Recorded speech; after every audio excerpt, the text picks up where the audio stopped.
actually wanted to be an astronaut. But then when I saw that physics syllabus, I was like, yeah, that's not. Because when I was younger and I'd gone to a doctor, 18 or 19, they said, oh, when she gets pregnant, you'll become okay. It does not become okay, it means very hard. My pregnancy was actually very, very difficult. You just learn to sort of live with this person that you're not happy with and not recognize yourself, right? My turning point was my back gave out. And when my baby was 3 months old, I picked him up to change his diaper and my back just gave out and I collapsed. Alright, Simran, first in-person interview with you, and I'm very, very excited. We connected over the last, 4 years? Yeah. And it's incredible to finally see you, meet you, and of course shoot and record with you. So incredible feeling to finally meet you in person. Tell me a little bit about Simran growing up and how was she, what was she like, what was the influence, what did you really want to do versus what you're doing today? Okay, I'm an only child. I was very sports driven. I think because I was an only child, my parents really encouraged me to socialize, have a ton of friends, part of lots of clubs. So I was an introvert, but very social because I was sort of pushed in these situations. So I think in school I was not as outgoing as I probably am now. I think I've grown over time, but I was shy, but I would still be like a little bit of a go-getter. Like I wouldn't take failure really badly. I remember a time when I was the only person who didn't make it to our basketball school team. And it didn't deter me at all because the next morning I was the only one who came for practice again, which was only the school team was supposed to come for. Yeah. I think the coach just didn't have the heart to tell me that you can't come for practice. Yeah. So I went every single day. But that helped inadvertently, obviously, I improved to the point where I was one of the top 5 to play the next year. But I think I was the only person who showed up the next day, even though I wasn't sort of selected. So I think that sort of attitude sort of stayed with me. And and what I wanted to do, I actually wanted to be an astronaut. But then when I saw that physics syllabus, I was like, yeah, that's not so then I've come a long way from there. And then what did you end up doing? I did BCA because it was the in thing to do then, computer science and be a software engineer. I also realized in my 3rd year that programming wasn't something I wanted to do, sitting in front of your laptop the whole day and like one comma in like 20,000 lines of code can be an issue, right? That was not something I wanted to do. So I didn't even go for my placements. I actually started working in retail while I was in college and I stuck with that company even after I finished. So food and beverage retail, which is completely different from the BCA. I think.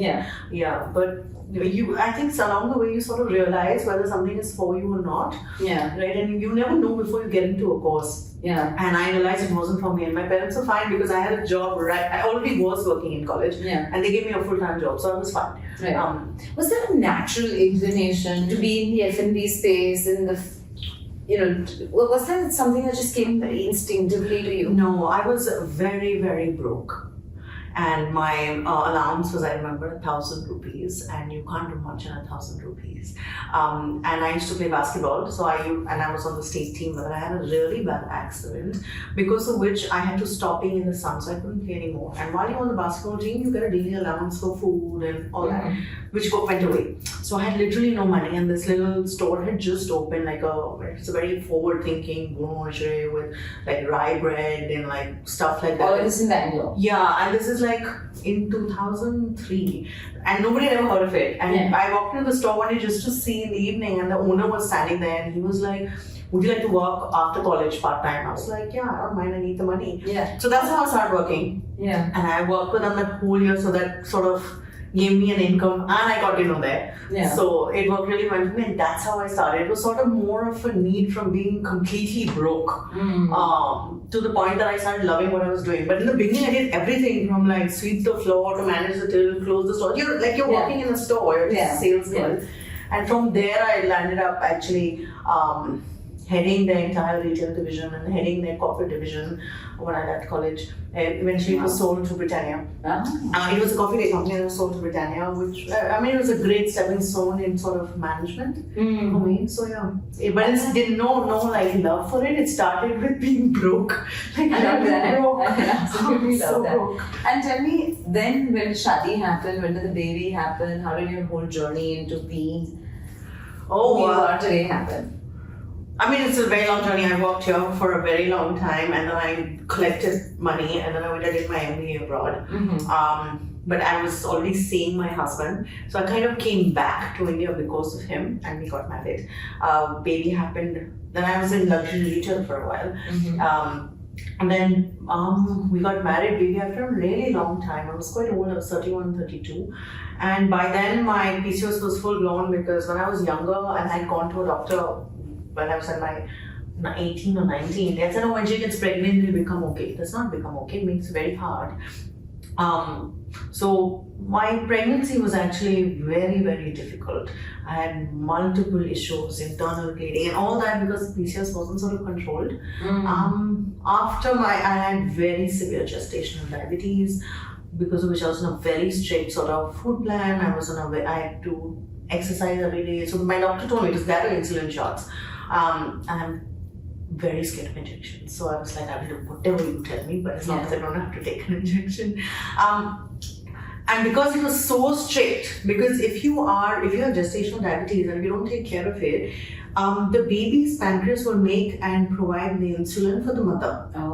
But what happens is, what women don't realize is, when you have the baby's body, once it leaves you, it does not realize that it needs to now create less insulin. So the baby pancreas continues to create insulin, and their blood sugar can plummet to very dangerous and near fatal levels. So, and you don't want their pancreas doing this for you, right?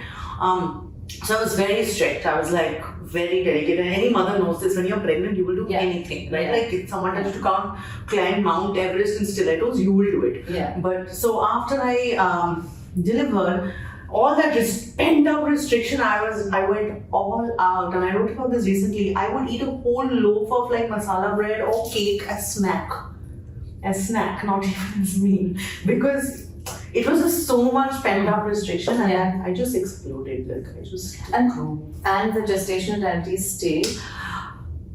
It's supposed to go away, but because of what I did after that, I was still sort of I was kind of diabetic, pre-diabetic, very high levels, because I shouldn't have been eating like that.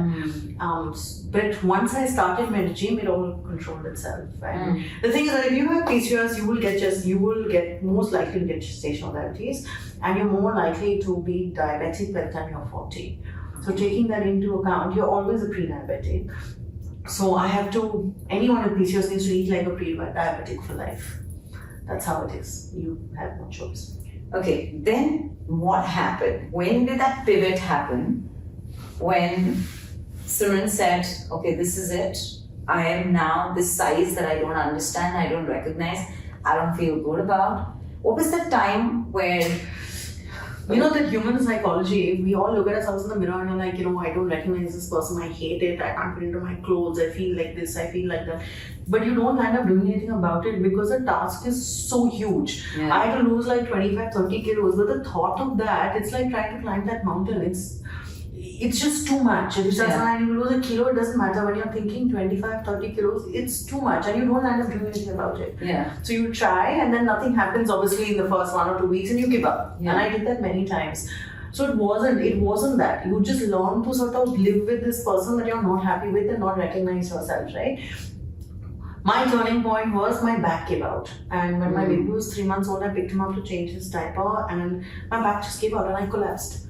Luckily, we were right next to the bed, so I dropped him, but I couldn't get up. And luckily, there was someone at home, this part-time lady who came running, and she picked him up and called my husband. And they couldn't give me any medication because I was exclusively feeding. He's 3 months old. And I thought nothing will happen.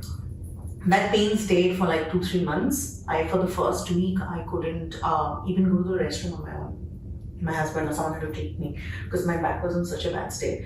And again, you think, ho jayega, theek ho jayega. Nothing happened. It happened again in 3 months, and it happened again. So when he was 10 months old, it was so bad that I had to be hospitalized. I was in there for like 2 days. They had to give me multiple muscle relaxant, painkillers, all that. And they told me that I had degenerative disc, bulge disc, and I had no choice if I wanted to sort of live a pain-free life. And at that point, I couldn't go for dinner. If I was sitting down for dinner, even this long, when I tried to stand up, my back had locked. Because the discs, the degenerative disc, right, the vertebrae, there's nothing supporting it. That is when I realized that I had no choice. Like, at 31, 32, you can't be like, I can't walk around normally or sit and go for dinner. I can't go for a movie. Can't get out of a car. Like, it's supposed to happen when you're 80, not 32. That was my turning point. So it wasn't weight loss. It was just to be pain-free, to be able to run with my child, to be able to play with him, to even be able to pick him up without fear that I'm going to drop him and collapse and then he's stuck like paralyzed on the floor. Yeah. So that's where it started. And tell me, you spoke so beautifully about the fact that the task is so huge that you feel kuch nahi hoga, it's too big a mountain to climb. How does having someone as an accountability partner help in that process, and how can one just snap out of it? Like, you reached a point where there was a blip and you're like, okay, now or never. But for someone who doesn't touch wood to have that life-threatening moment, how can they still walk themselves to that mountain and help? So the accountability partner, like you said, can really help because they can there has to be ways to do it. But I think more than that is to have a supportive environment. In my case, because if I had to go to the gym, I had to, let's say, go to the physio. Someone has to watch my baby. There has to be someone that is saying, "Okay, you need to go and do this." Because if I have no one to take care of my child, how am I going to do it? Right? So I think the first thing is actually the supportive environment, because if you are constantly facing friction, that and I see this a lot with women who today I can't do it because there are guests coming, my mother-in-law said to do this, someone said to do that, something is happening, this puja is happening. It's non-stop where women in India have decided that I come last. I am like at the bottom. My health is at the bottom. Everything else matters. Even a guest coming to my house, or I have guests staying with me. All these things seem to take precedent. Until it doesn't matter then if you have an accountability partner, because you're going to give them the same excuse. So the first step is I matter, and I'm doing this for myself, and I have to do this. And if you're a mother, then I keep saying this: the fruit can be only as healthy as the tree. Or like they say on a plane, right? Put on your mask first. Because when I was injured, I couldn't even take care of my child. I had to get someone else to. That's when I had to get a nanny. Because before that I did everything myself. But if I can't lift him and I can't get out of a bed, who's going to take care of him? Right? So an accountability partner will work for you when the situation is right. But otherwise, like if it's your best friend and you're like, I need to work out, and she's like, yeah, you need to, but no, today I have guests, how it is. What is she going to tell you? It'll then come down to you. And you saying, boss, I'll be back in 30 minutes. I'll be back in 45 minutes. And I feel like that guest will survive for 45 minutes without you. But that is about saying, hey, I matter and I come first. My health matters. And the thing I like to tell people to say to themselves is, when you don't do it and you make all these excuses, just try saying to yourself, my health does not matter. And see how that feels. And if that feels right to you, okay. But in most cases it won't. Or the guest is more important than my health. Interesting. Or this dinner is more important, or whatever. Whatever it is. So you have to eventually, because an accountability partner still can't make you do what you got to do. Because if you're going to come up with excuses, you'll come up with excuses to them as well. Right. Interesting that you say that, because I often feel that, and you're absolutely right, as women we find more excuses to do this than men, and I feel like, and I know a lot of people have spoken about this in the past, that we just deprioritize ourselves. Tell me, after that journey, when you decided, okay, this is it, I've got to have a newer version of myself, what was step 1, step 2, step 3 to getting back to being fit? It wasn't about a newer version of myself. And it definitely wasn't about fitting sort of a certain body type or anything. It was just that I want to live pain-free. I don't want to be, and this is the same reason I work out even today. And it's not, I don't check my weight. I don't, in fact, for the last 2 years, I've been trying to gain. And I've gained a substantial amount of weight on purpose, which I will then change, because it's my personal goal of how I'm doing something. But the fact is that I'm doing it for myself.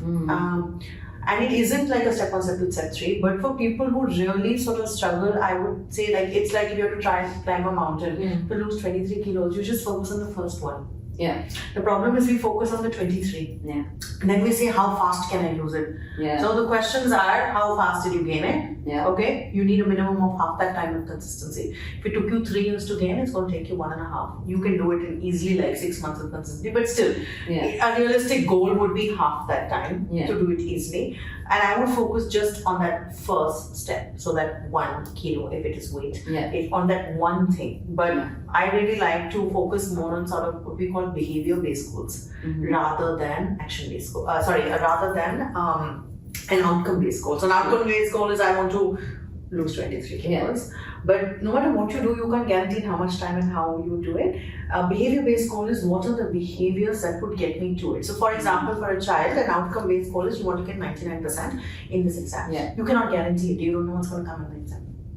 Right? What you can guarantee is that to get these kind of marks, I need to study so much every single day. I need to revise this. You can only be as prepared as you can. Then what happens?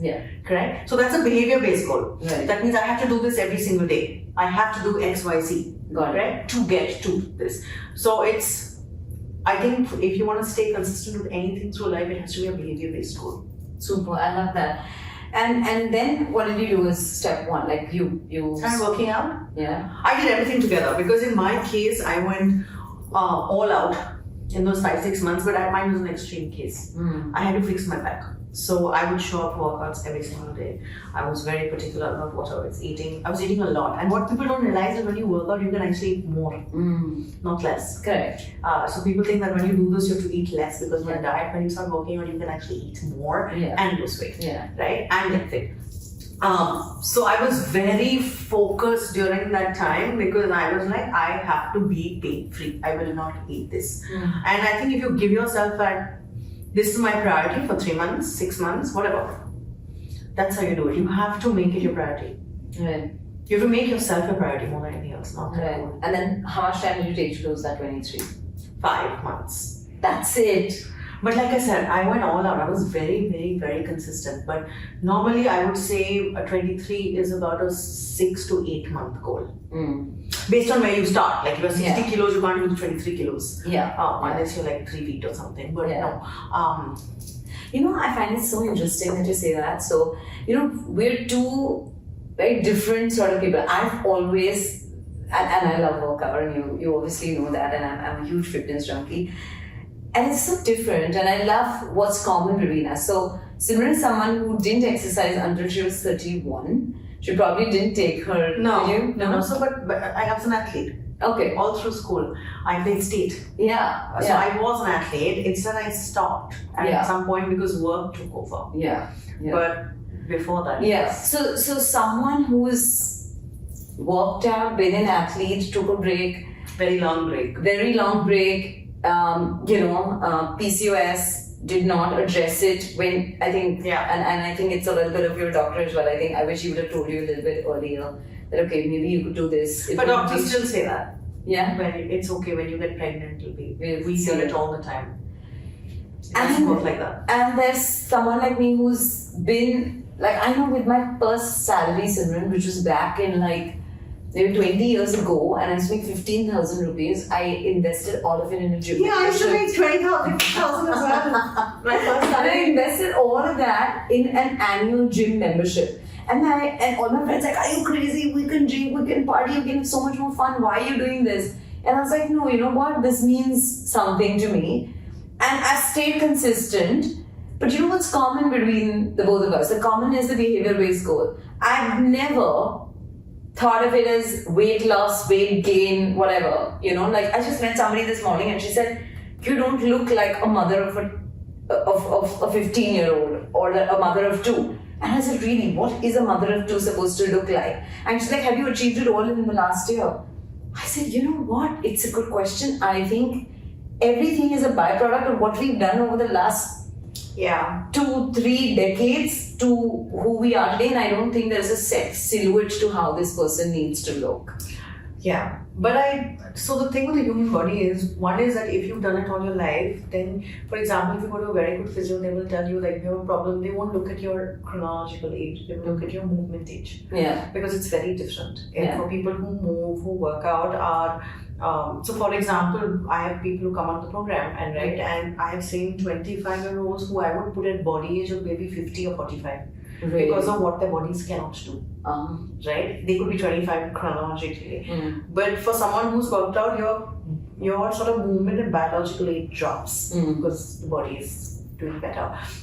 But the human body is so good at recuperating and rejuvenating that even if you start at 50, you're still going to be better off than never starting. Absolutely, right? 100%. So it's not like anything is lost if you haven't done it. Yeah. You'll just start off. Absolutely, and I put on those 22 kilos just like you when Anya was born. And for someone who's always been lean, for me to accept that version of myself, it was for the, and I think the biggest thing that people tell you, oh, the baby will come out and you'll be fine. Like, I weighed myself at the weighing scale at the hospital and nothing came out except the baby. 10 kilos. Nothing. So I had lost all of 3 kilos, which was the birth weight of my child. And the water weight. That was nothing. Amniotic fluid, you have to lose that. Nothing. I was breathing air and putting on weight. So much so that I used to go to my gynaec and I was like, hey, Bhavan, I need to go on a diet before I go see him. Because I put on a gram more and he's going to shout at me. Only to know that he was right, because that woman after delivery is a hard one to meet, because you expect that, okay, the baby will come out and I'll be back to my size 6 or size 8 or size 10 jeans, right? And that never happened. But interestingly, it took me exactly a year and I didn't give it a thought that I need to lose weight. I just said, I need to be fit. I need to just get back to. But I think the common ground between the two is the behavior goals. I absolutely love that. Tell me, from being that version, losing the weight, what inspired you to be where you are today? Again, for me, I don't think it was the weight, because I had gained actually a lot before my pregnancy as well, because of my PCOS, right, which was not being managed. So I had a lot sort of to lose, but apart from that, it was how these things make you feel. And I think what changed for me was that how I started feeling about myself. And the things that I could now suddenly do, which I couldn't do before. And people kept telling me, why don't you put it on something? And at that point, I think it was 2017 or 18, I said, use Instagram. And I'm not a very social person, I'm not a very public person, and I am what is called an introvert. So I work very hard to... For someone like that, to be at like 700 followers today, dude, that's an achievement. Like, so you have to learn to sort of. I have this thing that you have to be willing to do uncomfortable things. Yes, and I must interrupt and tell people, Simrun manages her Instagram by herself. Which is such a bad thing. No, I really need to say that, because that's how authentic she is, and very, very few people know that. Which is why I must say that, because I know that. I have so many issues with it, and I forget to put up stories. Guys, if you're watching and you see the typos and you see the errors, you know that there's a one-man army to her social media, because that's how authentic she is. So yesterday I went for this Sarah show, right? And then one of my team, one of the nutritionists, like, oh, send pictures. What do you wear? And I was like, I don't take any pictures. Oh. She's like, wow, and the influencer of the year award goes to us. Like, but I forget. Like, I'm really bad with my social media. Like, I need to work on it. No, but she's doing a great job, guys. Come on, from being an introvert to 700k, let's see who can do better. And then what happened? Where was I? So people asked me to start sharing, and I found it very difficult. So in the beginning, I would just put up pictures and write a little bit, and people kept asking me for more, and then that's where I started writing more. And one of the places that I was working earlier, I had this lady boss, and then she told me how I don't write well, and she kind of created it in such a way that I thought that my writing skills were absolute crap. I mean, they're not great. I don't even punctuate right now because I'm in such a hurry, but they aren't like abysmal or something. But in the beginning, I was very like, oh my god, like, she does bad, what people think. And then when I said, I'm like, I don't think people care. Like, it doesn't seem to be that much of a problem like it was made out to be. And then I started writing more. But I was so shy that even when Reels came out, for nearly a year I didn't do a video because I'm really into it. And if you see all my pictures before that, only my recent pictures I look at the camera. Everything before that I'm looking away. It's always side. Or I'm going to go back and watch this. The old ones before Reels, Yeah. right? And so the first few Reels were really hard. And if you see them, they were horrible. Which is why the beginning I would do those pointing Reels and started I so still bad. because if it's not talking and it's either talking for me or pointing, it can never be anything else. There is nothing else. Listen, please, I can't do those dancing bits. Oh no, that's not possible. That's not happening. Oh yeah, that's... Yeah, Like no. it takes an arm and a leg for my team to tell me this is a child, you got to do it, and I'll be like, no.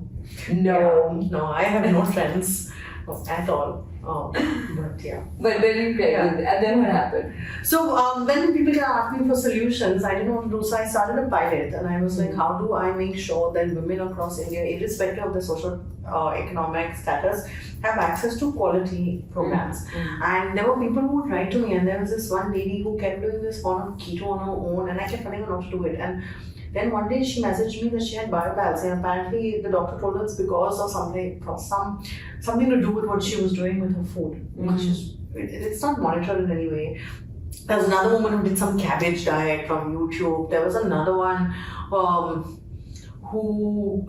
there was so many like these horrible stories, and I was like, okay, let me put something together. And it started off like that, and I wanted it to be really, really reasonable. But then at that point, I didn't realize how much Effort it tech is. costs. Yeah. More than effort, it's tech, it's people, it's salaries. If you're doing it on your own, you can't reach those many people. Yeah. Then the moment you hire someone, you have to pay them salaries. Yeah. And the moment you hire more people, then you have to pay like PF, blah, blah, blah. Yeah. Plus you have to have like internet, and Yeah. people don't see that. They're like, you're giving me a program, right? But to give it to you, have to record the videos. Yeah. You know, I have to pay for the server. Yeah. You know, this one. So obviously the cost has increased over time because you don't have Quality people. economies of scale like the giants, and you don't have people pumping in terms of money, or you have to pay salaries, no? Yeah, but so we're still trying to keep it really low, but provide really good value to women who want something that they can sustain through life rather than a quick fix. And you were you like I've studying done multiple. So that's when I started studying before doing the program. So I studied the nutrition bit, and I've done multiple different ones to sort of build on that knowledge. Then I made sure that I didn't want to be like this mom and pop type of store or just offering something with Hyperfit. I was like, it has got to be the best. So like all my nutritionists have like a MSc, especially the ones, and all the ones managing clinical have clinical experience, right? Then for example, for the workouts, I was like, I'm never going to be, even if I start now, I can't master both nutrition fitness as much as I wanted. So I have a partner, and I partnered with him, and I train with him as well. And he has a degree, and he has like 22, 23 years of experience in movement, and he has a movement degree. So, and he's worked all across the world. So the programs were built based on that foundation, that how do I give quality to people who otherwise could not. Like for example, if they're to train with my co-founder, it's like $6,000 an hour. How are you going to do that? Right? That's to a niche audience because of the one-on-one time. Right? But how do I take that and give you this quality at a very low sort of cost? Got it. You know, because eventually you want to feel good, no? Right. So Simrun, let's just break this into 3 parts, right? And 3 questions that we keep getting on Kidsstoppress, and I'm sure you must be getting on your page as well. People keep asking us that teen health, like you mentioned that you have PCOS. We're seeing so many, and teens is a huge segment on Kidsstoppress. So understanding that we're seeing a lot of children, especially a lot of girls between 13 to 18 develop PCOS, PCOD, thyroid, pre-diabetic. How do we as parents address and educate them that this is serious, and because they're exposed to so much of food outside, they're spending so much of time outside. So how do you go about addressing that section? Truthfully, I don't think it lies in addressing the health bit of it. Okay. It lies in addressing some of the social bits of it. Because if you think of when we were in school, if everybody's eating it and you're going to be like, I'm not eating this, they're going to be like, oh, you're not cool. It's also about social pressure, peer pressure. And also from what I've seen of myself, my friends and the children, you need an external person to come into that school and talk. Because they need to hear it from someone else. They need to be able to talk about these things with someone else. We've worked with a lot of teens, and the parents have to be involved in terms of they have to sign out, they have to know that the child is doing it. But the information that the child shares, you will not share with the parent. Because otherwise, how will I know if they are doing something that they're not supposed to? At least I can tell them, hey, this is not okay for you. But they can't tell that, they're not going to tell their parent. Right? And that is something sort of. One is to have an external source that sort of validates it and tells them how they can navigate it in that life. The second is not the health bit, but the ability to deal with peer and social pressure. And that can only come if it is sort of a culture that is built in the school rather than one child. You cannot expect one child to fight against. Like 15 people and they're going for a movie and like everybody's eating something. There's one child is not going to do. It's not. It's too much to ask. In reality, because then they have to deal with the stuff that comes back. What do you think is causing them to get this early? Like we never dealt with it as. It's the convenience of the foods that we have. We were never allowed. I mean, I know that we didn't have anything on Swiggy. Going out was very limited. The kind of foods that you had available in school was different. Is it all food? It's availability. It is food, it's environment, it's how we live our lives, it's multiple things, right?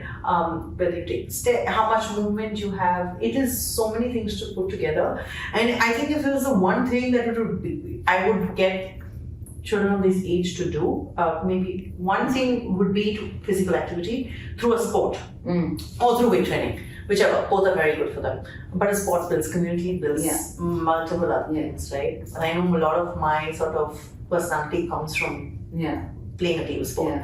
And the moment you're playing a sport, you're automatically more conscious. Right? The second is for parents not to talk about weight. Okay, so you need to lose weight. This doesn't look okay on you. You look a little bit. This top doesn't fit you, right? Your stomach is sticking out. These are things that don't work. Because you want your kids to be healthy. You don't want them to be self-conscious only about their body and associate diet with I need to look a certain way. Each person's body is different. They might go through multiple stages in life, right? That you have to deal with, how women are going to gain weight, men will also.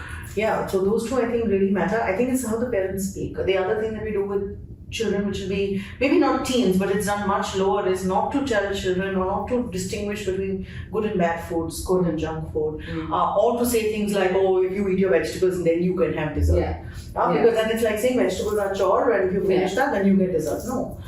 So it's a bit about how we talk to them, but I don't think with children it works, or with kids, but they're more vocal and they'll tell you. It doesn't work with anyone to badger them and say, you have to eat like this, you have to eat like this. It has to be the change in sort of life. Right. And for teens, physical activity. Right. Sport. And we're just talking so much about, hormonal age at this point in time. And how you feel stuck at the turn of 30. With your weight, you feel like there's a plateau at the turn of 30, at the turn of 40, at the turn of 50. And we're seeing a lot of women get, who are very perimenopausal as well. How do you kind of match or map or find a solution to hormones and health, and how do you map that with perimenopause and menopause? We've seen perimenopause come on set much earlier now. Yes. This again is due to pure change in lifestyle, right? It has to be something that you're willing to doing on an ongoing basis. What's early for you? What's the age? In the early 30s. In the early 30s. Yeah, we see signs in early 30s. And you can be in that for like 10 years before you become menopausal. The thing is that you can change it. So for example, in my family, early menopause is very common. My mom, I think menopause at 35. And I was expecting to menopause at 35 and I'm 41, right? So your lifestyle can change how your body works. It's just about going back to the basics of what the human body is meant to do. We are meant to move. We were hunter-gatherers, we were meant to move. We became agriculturists, if you're Indian, right? If you're different places, warriors. But they're all movement-based, you're working, imagine you're an agricultural farmer, you're in that field for 8 hours a day. Now 30 minutes exercise becomes too much. Come on. Yeah. Right? You're not a sloth. A sloth is built for slow movement. Like it's like saying, oh, now it's a cheetah, but we will not let him run. Yeah. What's going to happen? Right. Okay? It has to do with changing lifestyle. There is no other way. So if things like, no, I can't move. We have people saying I can't do more than 2,000 steps. You're asking me too much. I'm like, that's like 20 minutes of moving around. You're telling me that you're moving around for less than 20 minutes a day out of 24 hours. Isn't there something wrong with this? Yeah, there is. Yeah, we see it a lot. And if you're not willing to change that, then it's this thing I call want, willing, want. You can want something, but what are you willing to do for it, and what won't you do it for it? So you can't want something and not be willing to do anything for it. Got it. And people we've seen who say that I'm doing everything, I'm eating less, I'm exercising, but you still seeing that sort of... The definition of everything is wrong. Correct? Because is that everything aligned to your goals? Has someone with knowledge validated it? If you're going for a brain surgery, are you going to go ask your friend for advice, or are you going to go to a professional? Now, just because every auntie and your neighbor can tell you, you have cold, you please have ginger. It's terrible to have ginger if you have like a sore throat. If you go to a doctor and ENT, they'll tell you it aggravates it. No. Some of them will tell you, no, please don't, especially let's say if it's mixed with LPRD. And sometimes you don't even know it's not a cough and it's, again, I digress. But basically, get information that's valid for you. And an example I use a lot is like Google Maps. Right? If you told me to come here and you were like, just come. I don't know where. I'm in Bombay. How do I find you? Yeah. Eventually I'll ask people, ask for directions, eventually I'll get here. But if you send me a link, a Google Maps link, and you tell me exactly where to get to, I just get to you faster. Yeah. Correct? And you do it the right way rather than going all over the country. Yeah. So everything is, if you're doing everything and it's not working, then you're doing the wrong everything. I love that. So what's the right everything? It depends from person to person, person's goals. Because there's so much, and I feel like there's so much overdose of information about ditch the cardio, you sleep more, strength training is going to change the game. Do you endorse that? Do you believe that? Strength training will change the game. Because, again, what is strength training? We have muscle, skeletal muscle. Yeah. In its most basic form that holds our bones together and helps the bones move, right? And if you want to lift anything, you have to be able to, the muscle needs to be able to do it, right? And if it is damaged, you won't be able to do it. And eventually that comes down to the most basic things. As you grow older, you see older people have difficulty getting out of a chair. They will use their arms, they have to like really push themselves, or sitting down is hard, with great difficulty, or getting in a car. That's what you see. What you don't see is the difficulty they face when they sit on a WC, on a cot. How do they get up from that if they're alone? What are they holding on to? Right? Because what is a squat? It allows you to lower yourself and lift yourself up. Strength training is just about that. Mobility, movement, the ability, a push-up. What will it do? You fall down, you can break your fall. You can push yourself up. Correct? It's not about being able to do a push-up. That is why people who work out usually get injured less. They even when they trip, they don't have like a twisted ankle, or they don't usually break something because they've just broken their fall, or they have better core stability or better balance to catch themselves. Interesting. I've never noticed that actually. Yeah. Now that you say that, yes. Yeah. Even someone as accident prone as me. Yeah. No, I will bang into every barbell in the gym, and I will catch my hand under a dumbbell, and I have dropped dumbbells on my feet. This is how I get injured in the gym. Like I've just fallen on my foot. And I'm just like, But very rarely will you, unless it's very severe, but very rarely will someone break something or fall like, I fell and my ankle broke. You will have something twisted. But because your body would have automatically been able to stop itself. The strength training in that sense will change the game, especially when you're older. Most women who fall and break their hips, which is very common when you're older, most don't recover. And that is a pure drop in quality of life. Can't get up, get out of bed, can't wash yourself, can't do, etc. So yes, it will change your game at any point in life, and you will have a better quality of life through life. Right. That's what it's about. When you strength train or do any kind of movement, I would say both, because the cardio is to condition your heart. There are 3 kinds that you can do here, and then in strength training is to condition the muscle. Yeah. Right, but in cardio there are 3 kinds. So when people say I only walk, that's only one kind. Right? There are what people don't know. There are 3, for example, a little bit more technical, but we have 3 pathways. We have the ATP, we have the glycolytical pathway, and the Krebs cycle. Now the ATP, think of Usain Bolt. If he has to run 100 meters, he is using intense power. That's where you have something called store, which is your ATP, which gets used up. But he cannot keep that speed for, let's say, 200, 400, 800 meters. He can't. He will slow down, right? ATP can be regenerated, but it takes a little bit of time. And the more you train for it, the more duration you get. But he's still running 10 seconds, 9. Right? Yeah. That comes from HIIT. Correct?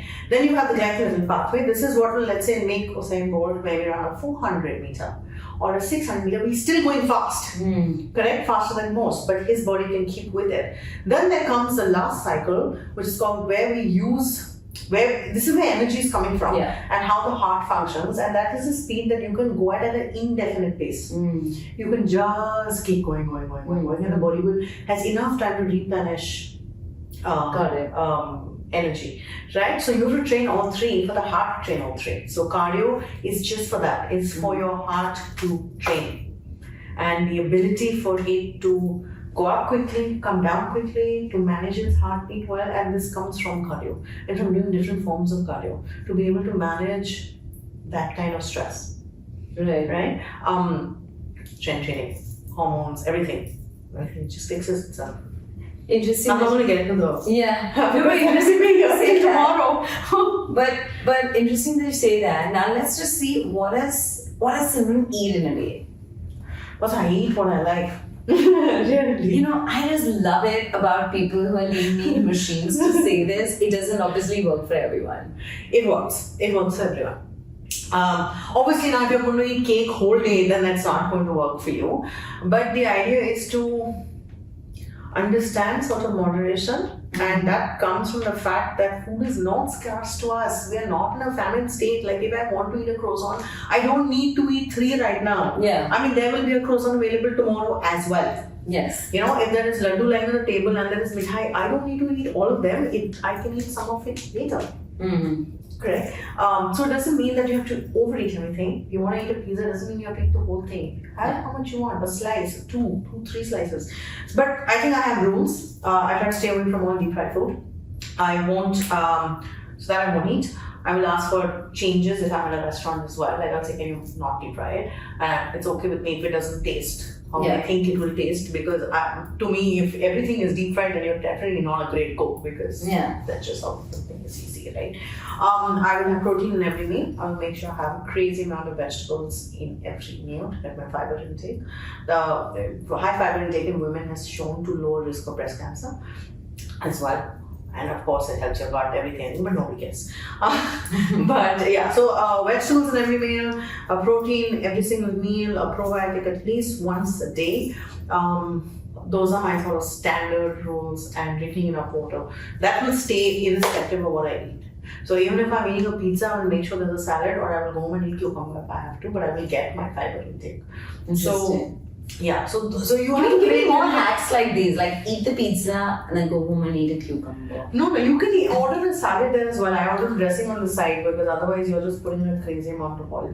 But the idea is to add the fiber. These are the sort of standards of health, you know, to add fiber, to add sufficient amount of protein, because all your cells come from it. Plant-based protein works as well. So you have to have rules for yourself. You can't just be like, and as a parent, I like to think of it like you have rules for your children, why not for yourself? You know, you have rules, you have simple rules, right? If you don't do your homework, you can't go for a party. Every mother says this. If you don't do your homework, you can't do, like there's a whole list of conditions that come after if you don't do your homework. Why can't you have that for if you don't work out? I love that. Right? Like why only for your kids? And my son knows this, and he will tell me this also. So that's the problem when you have a child who goes up to you. He puts these on me, you know. So you have to have some forms of rules in life. Otherwise, more than anything else, your mental health is going to go for a toss, because you need some form of structure. Right. And then tell me, what's the secret to Simrun's hair? Oh my God. I'm sure you get it a lot. You got that question a lot. Don't cut it off and it'll keep growing. Yeah. No, I think the secret 100% comes from. So the thing is that people think it's genetics. Genetics will play a role of how much you have. But then comes what we call epigenetics, or what you can control, is you can lose all of it. Yeah. And that will only come from certain things. Again, protein, which I always said, vegetables, and the other one is omega-3 on hair, right? And obviously you have to check if your vitamin D is low, your B12 is low, if you have PCOS or thyroid, it's going to fall. You have to fix these. Yeah. How I look at hair is the body doesn't care about your hair. It doesn't care that much about your skin. It cares about you surviving. Yeah. So when you have limited resources coming in, it will go to what needs to survive. Yeah. If I have limited protein and I need to fix an injury, if I need to send it to the liver, if I need to regenerate parts of the liver, if I need to fix some part of the heart, if I need it, I will send it where it's needed. Yeah. Think of it like you have very little, like in COVID, you had very little food available.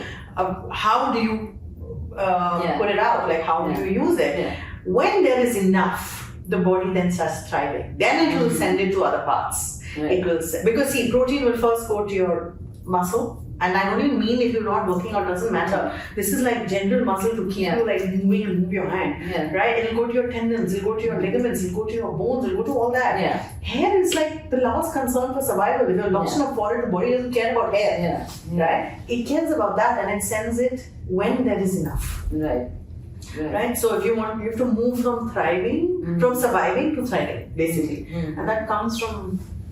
So it's the protein, vegetables. You're very little importance to fat, because omega-3 is a fat. Yeah. Yeah. If you eat a probiotic like curd every day, it's fat. And in India, unlike if you live in the US, they make a lot of food without fat. Right. Like you're making a sandwich, etc. Every single Indian recipe starts with tel. Correct. Yeah. So then if you start adding more, but like for example, I would encourage someone eating avocado or even eating like cheese, or for example, we eat so much paneer, it's fat. It's fat first. Yeah. We put ghee in our tarkas, it's also fat. Yeah. Right? Indians get sufficient amount of fat because of the style we cook in. Now, if you move to a modern style of cooking where it's salads and like I'm having a sandwich and just putting something and I'm being cool, then I have to look at your fat. But in most cases, in Indian food, it's there. So you will get. But the one that I like to add is omega-3. Right. And what can vegetarians and non-vegetarians get it from? What? Omega-3? Yeah. Omega-3, you will. If you're a vegetarian, you'll have to take a supplement because there are different kinds of omega-3. Plant-based omega-3 is something called ALA, and we want also something called DHA and EPA.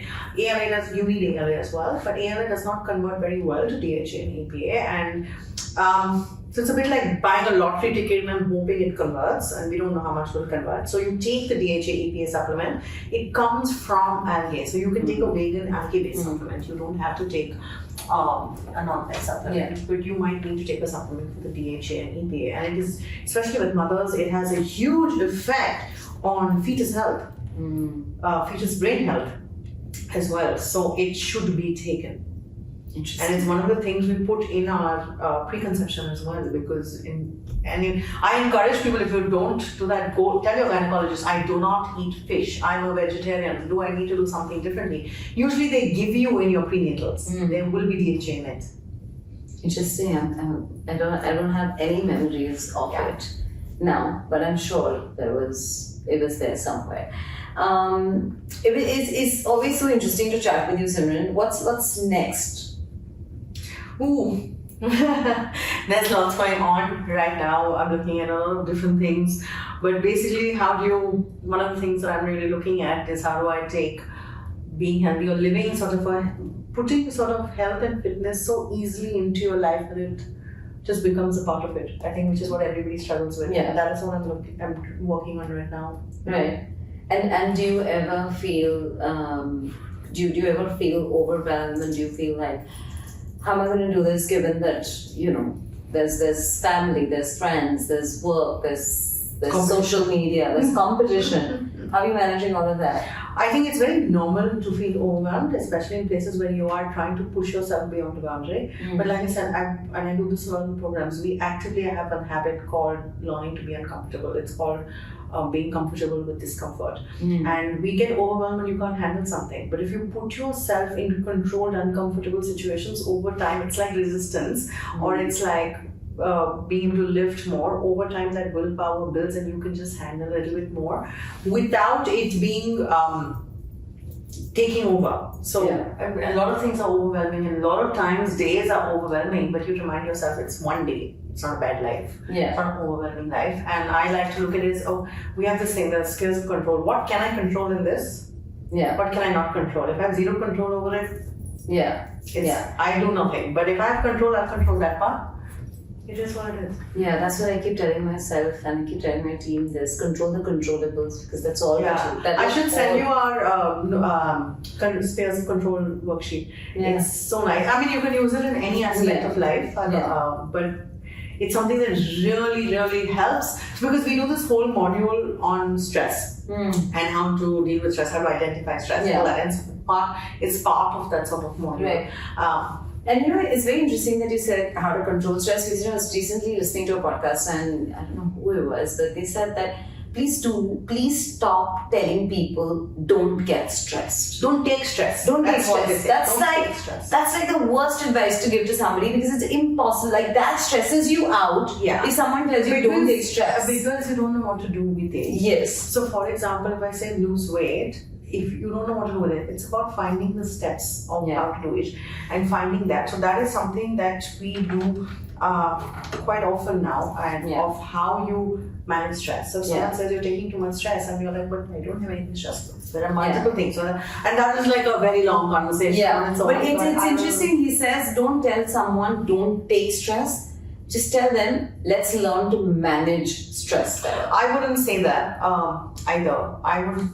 Because a lot of times, I tell you, learn to manage stress better. Do you know what stresses you out? But do you really know? So stress, you can cut it out. You're like, think of stress as straws. And there's a straw that breaks the camel's back. Every little thing is stress. Cab not coming on time, you were stressed.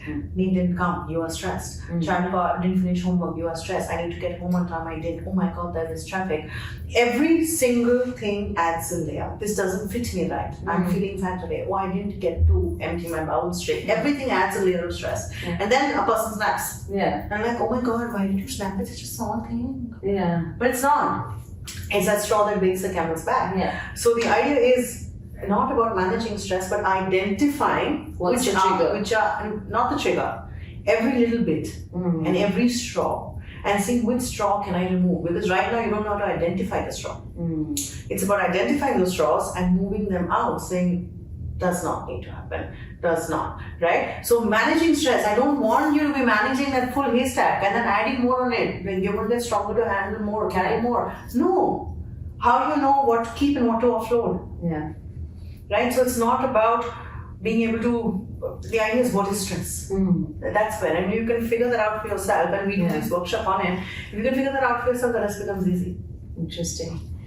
Incredible. I know we've got to wrap this up. But thank you. Thank you so much. It was incredible chatting with you today. Thank you so much for having me. For parenting tips, celebrity interviews, recipes, conversations with experts, DIYs, and lots more.